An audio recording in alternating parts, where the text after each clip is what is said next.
జనవరి 1 నుండి హోండా కార్ల ధరలు పెరగనున్నాయి. వెంటనే మీకు ఇష్టమైన హోండా కార్ని బుక్ చేసుకుని 1,00,000 వరకు ఆదా పొందండి. ఎప్పుడైతే ఈ బ్యారేజీ కుంగిపోయిందో ఇంకొక బ్యారేజీ వర్టికల్గా నెర్రలిచ్చిందని ప్రజలకు తెలిసిన తర్వాత ప్రజలలో రచ్చబండ లాంటి ప్రాంతాల్లో చర్చ జరుగుతున్నది. మిమ్మల్ని నేను అడుగుతున్నాను కొన్ని పాయింట్లు. మొదటిది, రాష్ట్రం విభజన జరగక ముందు ఆనాడున్న ప్రభుత్వం, కాంగ్రెస్ ప్రభుత్వం 152 మీటర్ల లెవెల్లో పర్మిషన్ కావాలని పక్క రాష్ట్రంతో చాలా సంవత్సరాల నుంచి ఆ క్లియరెన్స్ పెండింగ్ ఉన్నది. 158 అని, చివరికి 156 అని, చివరికి 152 మీద అలానే స్ట్రిక్ ఆన్ అయింది. అప్పుడే దివంగత నేత రాజశేఖర రెడ్డి గారి టైంలో డ్యాము లెవెల్ ఫిక్స్ కాకపోయినా ప్రాణహిత చేవెళ్ల ద్వారా మిగతా పనులన్నీ చేపట్టి డ్యాము లెవెల్ ఫిక్స్ చేసే దాంట్లో అంతర్రాష్ట్ర పక్క రాష్ట్రంతో ఆ ఒడంబడికతో చర్చల్లో ఉన్నారు. ఇందాక మా ఇరిగేషన్ మంత్రి వారు అన్నట్లు ఆనాడు దాని కాస్టు సుమారు 38,000 కోట్లు. ఆయకట్టు వచ్చేసి సుమారుగా 12,80,000, సుమారు 13 లక్షల ఎకరాలు ఆయకట్టు. ఇందాక ఈఎన్సీ గారు అంటున్నారు పాత ఆయకట్టుని స్టెబిలైజేషన్ చేసేది దీంట్లో ఇన్కార్పొరేట్ చేయలేదు అని. డెఫినెట్గా దాన్ని కూడా ఇన్కార్పొరేట్ చేయాల్సిన అవసరం ఉంది. తర్వాత రాష్ట్రం ఏర్పడిన తర్వాత నేను చాలా తెలివిగా యాక్ట్ చేశాను. 152 మీటర్లకి గత ప్రభుత్వం ఉమ్మడి ఆంధ్రప్రదేశ్లో కొట్లాడిన గవర్నమెంట్ను కాదని ఒక మంచి ఆలోచనతో నేను 148 మీటర్లకే అనేక ఇంటర్నల్ ఒప్పందాలు మీన్స్ ఆ రాష్ట్రానికి కూడా కొంత బెనిఫిట్ ఇచ్చే విధంగా ఈ 148 మీటర్ల ఒప్పందాన్ని తీసుకొచ్చారు. 148 మీటర్ల ఒప్పందం మనం తీసుకొచ్చేది కాదు. ప్రతి మీ ప్రజెంటేషన్లో ఆనాడు ఆ మహారాష్ట్ర గవర్నమెంటు 148 మీటర్లకని వాళ్ళు స్టార్టింగ్ నుంచి ఏ వర్డ్ అన్నారో చివరి వరకు ఆ 148 వరకే ఒప్పుకున్నారు.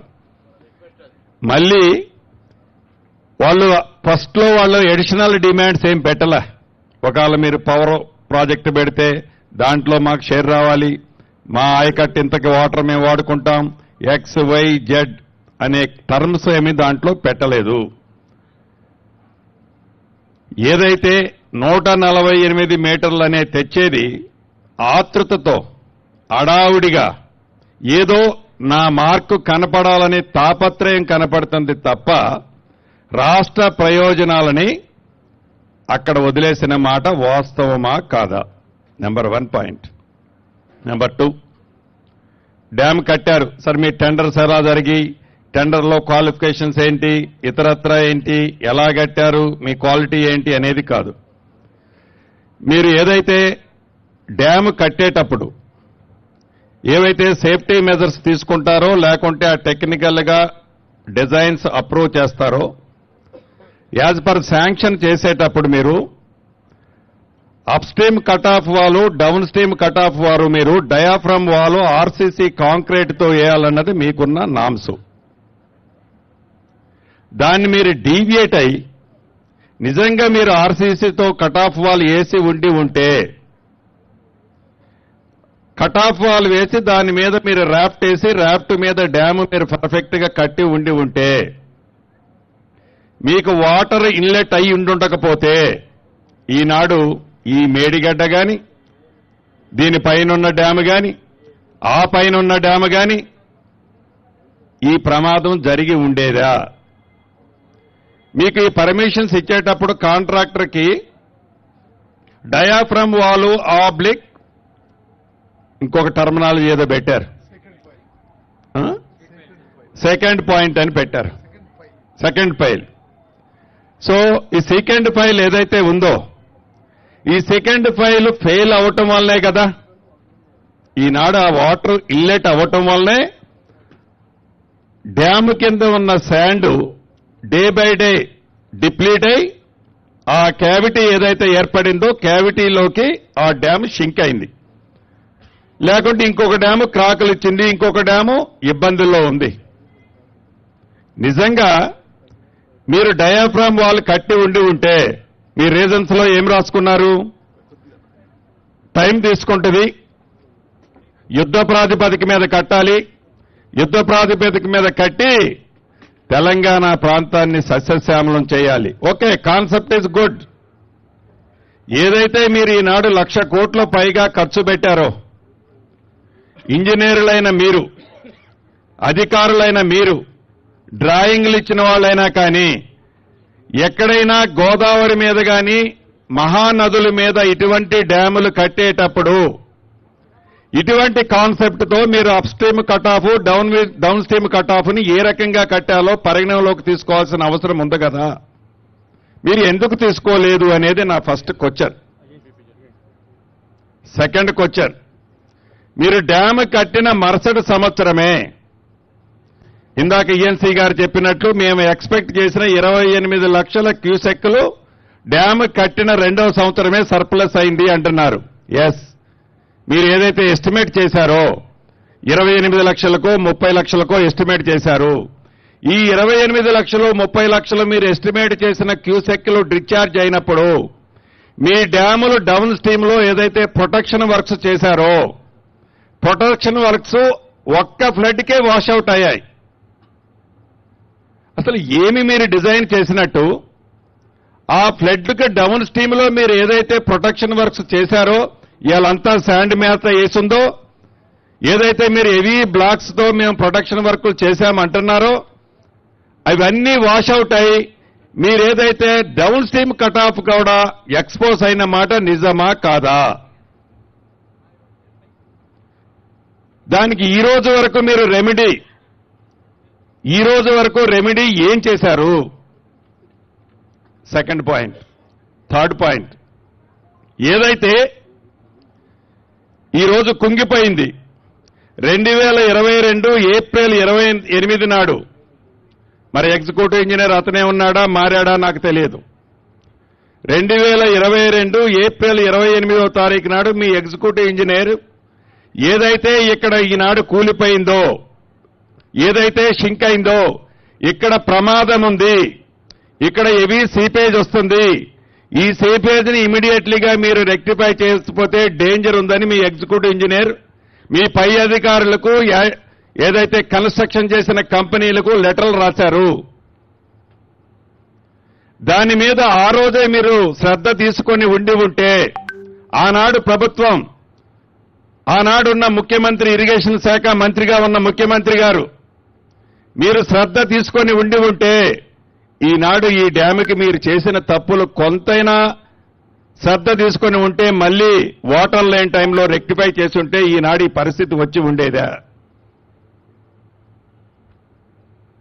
దాని మీద ఉన్నతాధికారులు ఏం చర్య తీసుకున్నారు? దాన్ని బాధ్యులను ఎవరిని చేశారు? ఆ బాధ్యులను చేసిన వారి మీద ఎవరి మీద యాక్షన్ చేసుకుంది ఆనాడు ప్రభుత్వం? డ్యాములు కట్టే దాంట్లో చూపించిన ఉత్సాహం, టెండర్లో పిలిచిన చూపించిన ఉత్సాహం, డ్యాములు కాపాడే దాంట్లో ఎందుకు ఉత్సాహం చూపలేదు? అంటే ఇక్కడ మీ పర్సనల్ ఇంట్రెస్ట్ లేదనే కదా వీటిని వదిలేసింది. డ్యాములు కడితే చాలు, డ్యాములు కడితే వాటి మానాన్ని అయిపోతాయి, వాటిని మనం కాపాడినా కాపాడిపోయినా మన పర్సనల్ ఇంట్రెస్ట్ ఫుల్ఫిల్ అయింది కాబట్టి డ్యాములు ఏమైపోయినా పర్వాలేదనే కదా వదిలేసింది. ఇటు అధికారులు కానీ, అటు ఆనాడున్న ప్రభుత్వం, ఇరిగేషన్ శాఖ మంత్రి గారు కానీ ఈ వేదిక ద్వారా వారిని నేను ప్రశ్నిస్తున్నా. దీనికి ఆన్సర్ కూడా చెప్పాల్సిన అవసరం ఉంటుంది.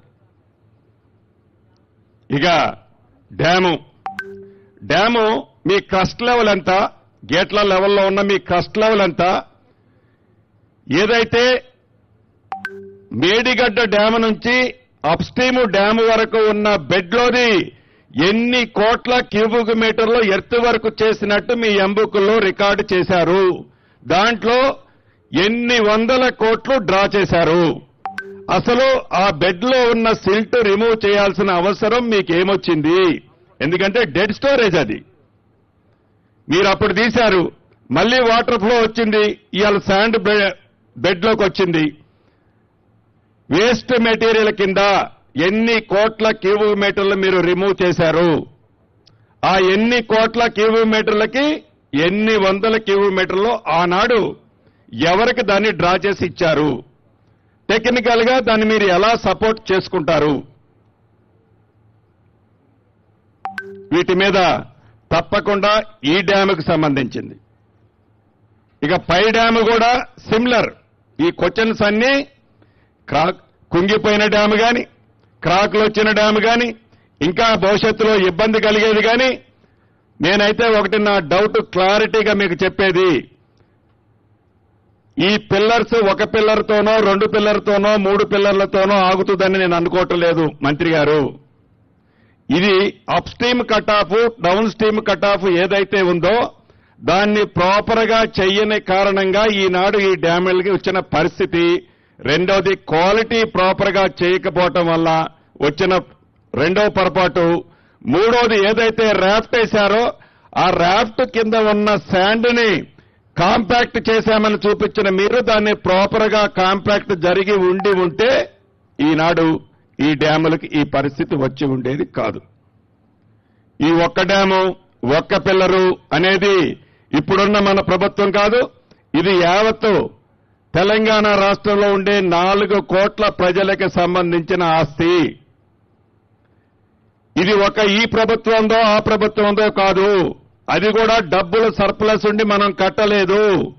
ప్రతి రూపాయిని అప్పు చేసి 10 నుంచి 12% వడ్డీకి తెచ్చి కట్టిన ప్రాజెక్టులు ఇవి. వీటిని అప్పటి ఉన్న ప్రభుత్వం ఇంట్రెస్ట్ ఏంటో ఇందాక నేను చెప్పిన దాంట్లో మీకు అర్థమైంది. అధికారులు ఎందుకు శ్రద్ధ తీసుకోలేదో అర్థమైంది. మా కోమటిరెడ్డి గారు ప్రశ్నించినట్లు అధికారుల్ని ప్రభుత్వంలో ఉన్న మేము ప్రశ్నిస్తుంటాం, ఇలా చేయమంటాం. మేము చేయమని అన్నప్పుడు టెక్నికల్ ఫీజిబిలిటీస్ మీరు ఎందుకు ఆనాడు ఎక్స్ప్లెయిన్ చేయలేదు? నిజంగా మేము ప్రెజర్ పెట్టి ఉంటే మీరు ఆనాడే ఇందాక మా కోమటిరెడ్డి గారు అన్నట్లు మేము చేయలేం సార్ అని మీరు ఎందుకు డ్రాప్ అవ్వలేదన్నది కూడా నా ప్రశ్న. ఇది ఒక్క డ్యామే కాదు, పైనున్న అన్ని డ్యాములకు కూడా వర్తించుద్ది. రెండవది, ఈ పంపులు ఏదైతే పంపులు మునిగాయి, పంపులు మునగటానికి కారణం నిన్ననో మొన్ననో చూశాను ఆ పెంటారెడ్డి గారి స్టేట్మెంట్ కూడా. నేను ఆ రోజే చెప్పాను 152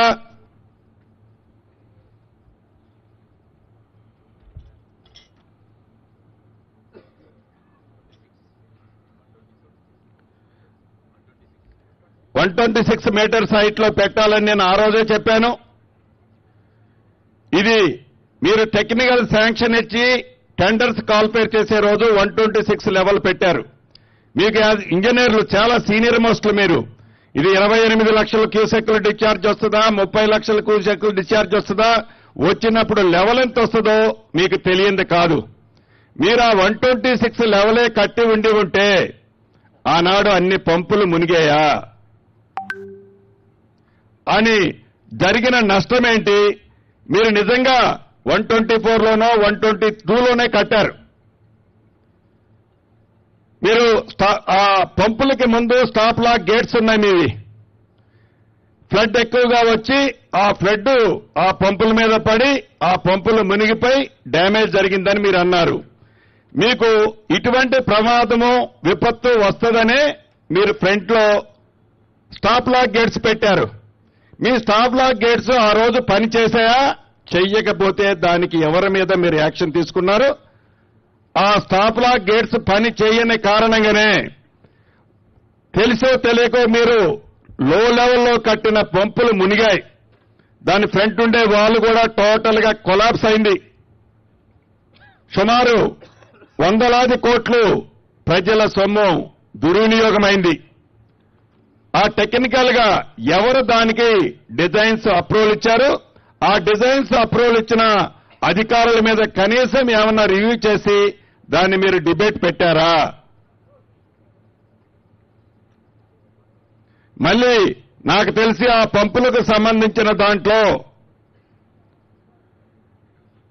రాష్ట్ర ప్రభుత్వం నుంచి మళ్లీ డబ్బులు ఇచ్చే కార్యక్రమంలో భాగంగా ఒక ఫైల్ సర్క్యులేట్ అవుతుంది, ఫైనాన్స్ లో ఉందని నాకు తెలిసింది. ఇది నిజమా అబద్ధమా? ఇస్తే ఏ యాక్ట్ ప్రకారం వాళ్ళకి డబ్బులు ఇవ్వాలని మీరు అనుకుంటున్నారు?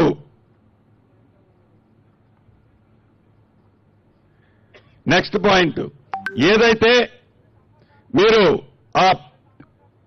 ఈ డ్యాము కానీ డ్యాము విషయానికి వస్తే మీరు ఫైనల్ బిల్లు డ్యాముకి ఇచ్చారా? ఇందాక ఎగ్జిక్యూటివ్ ఇంజనీర్ నోటీసు ఇచ్చేటప్పుడు ఇచ్చాడని చెప్పాను 2022లో.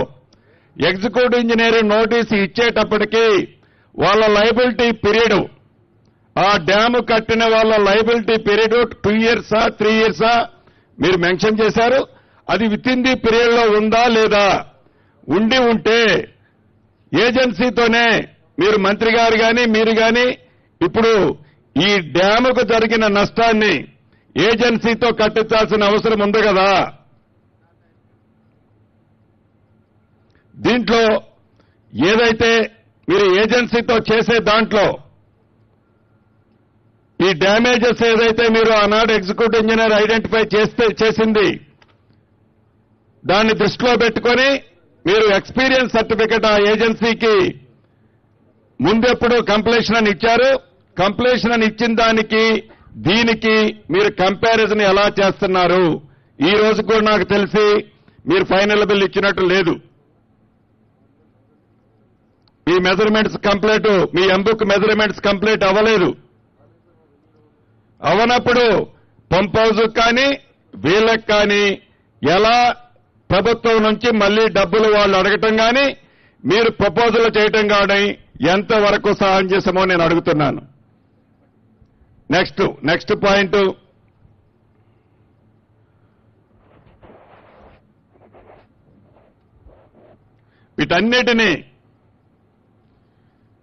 వీటన్నిటినీ దృష్టిలో పెట్టుకొని ప్రజల సొమ్ముని గత ప్రభుత్వం ఏదైతే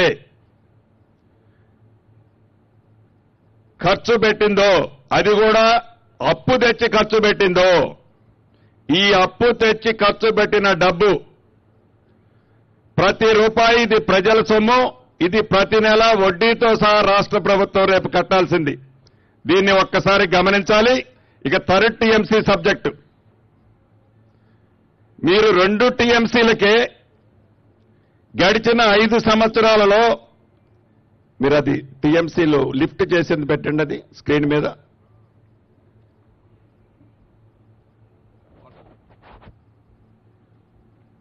వాటర్ మీరు ఒక్కొక్క పంపులో లిఫ్ట్ చేసినట్లు చూపించారు చూడండి.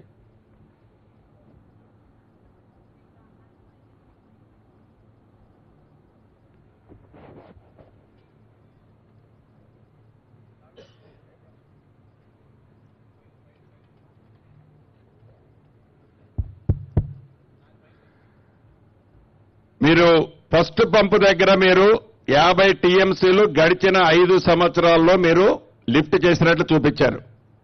రెండవ పంపు దగ్గర 46.2 టీఎంసీలు, మూడో పంపు దగ్గర 41.35 టీఎంసీలు లిఫ్ట్ చేసినట్లు చూపించారు.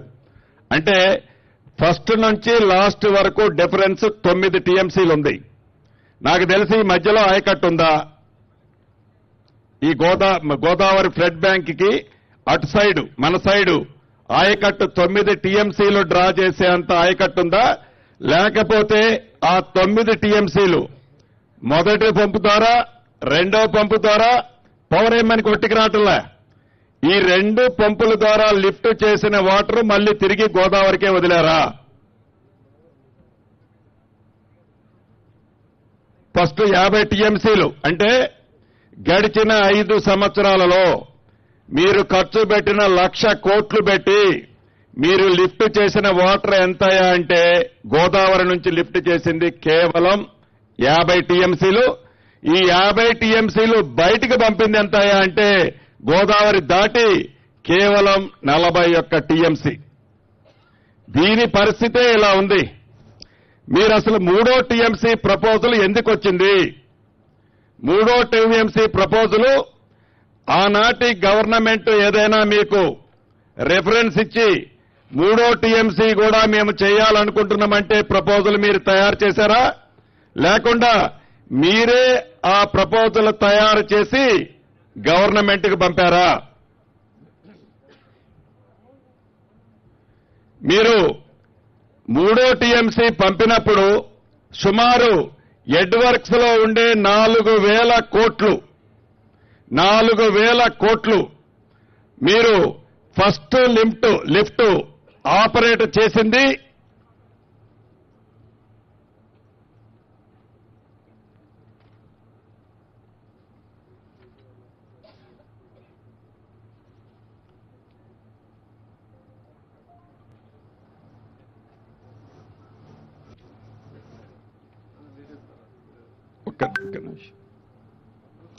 ఫస్ట్ లిఫ్ట్ ఆపరేట్ చేసిన దానికి మీరు మూడో టీఎంసీ పర్మిషన్ ఇచ్చిన దానికి సుమారు గ్యాప్ 6 నుంచి 7 నెలలుంది. మీరు అసలు వాల్యూ కొంటే ఎక్కువ వాల్యూ ఉన్న 4,000 కోట్లు టెండర్లకు పోకుండా ఎంత మీరు ఆ వర్క్కు సంబంధించింది ఇది కానే కాదు. మీ అగ్రిమెంట్ కండిషను 2 టీఎంసీలు అగ్రిమెంట్ కండిషన్ కి సంబంధించిన వర్క్ అయితే మీరు నామినేషన్ మీద ఇవ్వచ్చు. అది కాదని మూడో టీఎంసీకి సంబంధించిన ఎడ్వర్క్స్ కి సంబంధించిన 4,000 కోట్లు సేమ్ కంపెనీకి ఏ బేస్ తో మీరు 4,000 కోట్లకి ఇచ్చారు? అది టెండర్ ఎందుకు కాల్ ఫర్ చేయలేదు? ఇక దాని డౌన్ స్ట్రీమ్ లోకి పోతే అక్కడ మీకు డిశ్చార్జ్ మూడో టీఎంసీకి సంబంధించింది మీరు ఫస్ట్ టర్నల్ కింద టెండర్ మీరు శాంక్షన్ చేసుకున్నారు. టర్నల్ చేయడానికని మీరు శాంక్షన్ చేశారు. ఆ తదుపరి మీకున్న ఒత్తిళ్లతో టర్నల్ అయితే మాకు ప్రభుత్వానికి వారికి కావాల్సింది రాదు అని పైప్ లైన్ కింద కన్వర్ట్ చేయించారు. ఈ పైప్ లైన్ కి కన్వర్ట్ చేసిన దానికి ఫస్ట్ మీ ఎస్టిమేట్ లో ఉన్న టర్నల్ దానికి హ్యూజ్ వేరియేషన్ ఉందని మీకు కూడా తెలుసు. ఏదో టైం సేవ్ చేయడానికని మీ ఫైల్లో రాసుకుంటున్నారు. ఏమి కొంపలంటుకుపోయింది? గడిచిన 5 సంవత్సరాలలో 2 టీఎంసీల్లో మీరు డ్రా చేసింది 50 టీఎంసీలు. ఇప్పుడు మూడో టీఎంసీ అర్ధరాత్రి హడావుడిగా నామినేషన్ తెచ్చి టర్నల్ అయితే లేట్ అవుతుంది, పైపులు అయితే తొందరగా అవుతుందని 100 కోట్లు రాష్ట్ర ప్రజల సొమ్ము వేస్ట్ అవుతుందని తెలిసి కూడా టర్నల్ తీసేసి పైపు లైన్ పెట్టడానికి కారకులెవరు? వీటన్నిటినీ కూడా ఇంకా చాలా ఉన్నాయి. మా మంత్రి గారు తొందర కంప్లీట్ చేద్దామంటున్నారు. ఇదంతా కూడా నేను టెక్నికల్ సౌండ్ ఉన్న పర్సన్ కాదు. రచ్చబండల దగ్గర ప్రజలు చర్చించుకుంటున్న విషయం. అధికారులు, ఆనాడున్న అధికారులు ఇందాక నేను చెప్పిన వాటన్నిటినీ ఆన్సర్ ఇప్పుడు చేస్తారా? మా మంత్రి గారు చెప్తారు. తప్పకుండా వీటికి బాధ్యులైన వాళ్ళని మంత్రి గారు చర్యలు చేపట్టాల్సిన అవసరం ఉందని రాష్ట్ర ప్రజలకు ఈ వేదిక ద్వారా ఏ రకమైన అవినీతి జరిగిందో ఒక్కసారి గ్రహించాలని తెలియజేసుకుంటున్నాను. Okay, thank you. మనకి మేడిగడ్డ బ్యారేజ్ మీద మీరు మాట్లాడండి. బ్యారేజ్ పోవడానికి అంటే లేట్ అవుతుంది కాబట్టి ఇప్పుడు జీవన్ రెడ్డి గారు, శ్రీధర్ బాబు గారు మీరు మాట్లాడిన తర్వాత మనం బ్యారేజ్ మీదకి పోయొచ్చి ఇంటరాక్షన్ ఉంటే కంటిన్యూ చేద్దాం. లాస్ట్కి ఒక్కటి, ఇందాక మేము దిగటంతోనే మీడియా మిత్రులు మా మంత్రి గారిని అడుగుతున్నారు, సార్ మీరు పోయేటప్పుడు మేము ఎప్పుడూ ఆ బ్యారేజ్ ఒక్క విజువల్ కూడా తీసుకోలేదు, గత ప్రభుత్వం రానియలేదు, మీరన్నా మమ్మల్ని తీసుకెళ్లి ఒక విజువల్స్ తీనేయండి అని. అంటే ఎంత దౌర్భాగ్య పరిస్థితో ఆలోచించండి.